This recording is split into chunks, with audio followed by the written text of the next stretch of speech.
নমস্কাৰ, পুনৰ এটা নতুন ভিডিঅ'লৈ মই আপোনালোক সকলোকে স্বাগতম জনাইছো। আজি ভিডিঅ'টো বিষয় হৈছে চৰকাৰী চাকৰি কৰি থকা একাংশ শিক্ষকে সাংবাদিকতা কৰি আছে আৰু সেইসকল সাংবাদিকক পোৱা যায় দালাল ৰূপী সাংবাদিক বা শিক্ষক ৰূপী সাংবাদিক। আৰু এই শিক্ষক ৰূপী সাংবাদিকসকলে যি সমাজখন আছে সমাজখন নষ্ট কৰি পেলাইছে, পৰিৱেশ বিনষ্ট কৰি পেলাইছে। আৰু এটা কথা ক'ব লাগিব ইয়াত যে শূন্য সহনশীলতাৰ কথা কৈ থাকে মুখ্যমন্ত্ৰী গৰাকীয়ে কি কৰি আছে এইসকল ভুৱা সাংবাদিকৰ ওপৰত। সভাই সমিতিয়ে প্ৰতিবাৰে মুখ্যমন্ত্ৰীয়ে ক'ব যায় যে তেওঁৰ যি চৰকাৰখন আছে এখন শূন্য সহনশীলতাৰ কাম কৰি আছে, কিন্তু হয় জানো? দ্বিতীয়ত সেইটো হৈছে জানো? দ্বিতীয়ত সেইটো আমি দেখিছো জানো? আজি একাংশ যি দালাল ৰূপী সাংবাদিক আছে, দালাল ৰূপী সাংবাদিক, মই সেইসকল সাংবাদিকক কৈছো যিসকলে চৰকাৰী চাকৰি কৰি পেলাই সাংবাদিকতাৰ লগত জড়িত হৈ আছে, সেইসকলক মই দালাল ৰূপী সাংবাদিক আখ্যা দিছো।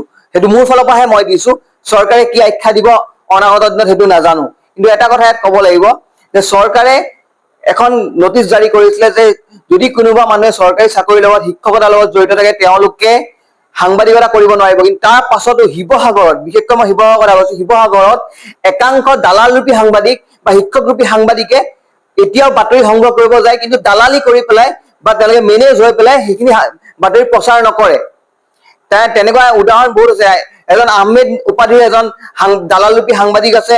সেই দালাল ৰূপী যি সাংবাদিক আছে সেইজন সাংবাদিকে তেল চুৰৰ পৰা পইচা আনি পেলাই চদ ঢালিলে নিজৰ ঘৰৰ। লাজ পাব লাগে এইসকল সাংবাদিকে, দালাল ৰূপী সাংবাদিকে লাজ পাব লাগে যে তেল চুৰৰ পৰা পইচা লৈ তেওঁ নিজৰ চদ ঢালিলে। নিজৰ যিখন স্কুলত তেওঁ কৰ্মৰত হৈ আছে সেই স্কুলৰ অৱস্থা দেখিলে আমাৰ লাজ লাগি যায়। বননি হৈ গল, সেইখন জংঘল হৈ আছে। ল'ৰা ছোৱালী কি শিক্ষা দিছে সেইদিলে কি শিক্ষা দিব পাৰিছে?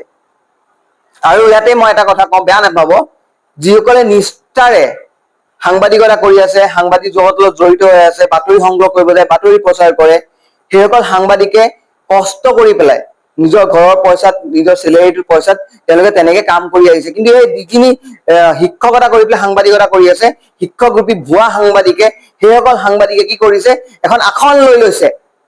কোনোবাই যদি তেওঁলোক কয়, আমিয়ে যদি কেতিয়াবা সুধিব যাওঁ তেতিয়া আমাক কয় যে আমি অমুকজন মাষ্টৰক, অমুকজন শিক্ষকক আমি ফোন কৰিছিলো নহয়, তেওঁ মেনেজৰ কথা পাতিছিলে, আপোনালোক নহয় নেকি মেনেজ?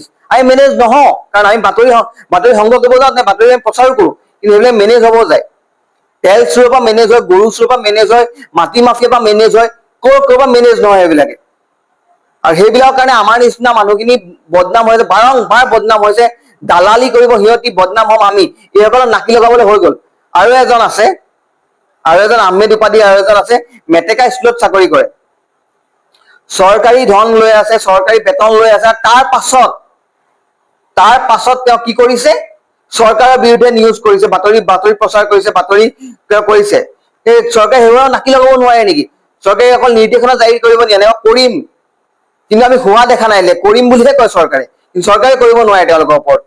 কিয় কৰিব নোৱাৰে? এটা প্ৰশ্ন উত্থাপন হয়, কিয় কৰিব নোৱাৰে চৰকাৰে? কাৰ আশীৰ্বাদ আছে তেওঁলোকৰ ওপৰত? কাৰ হাত আছে তেওঁলোকৰ ওপৰত, যিটো কাৰণে তেওঁলোকে একো কৰিব নোৱাৰে? চৰকাৰে আজিলৈকে কৰিব পৰা নাই। কিয় পৰা নাই?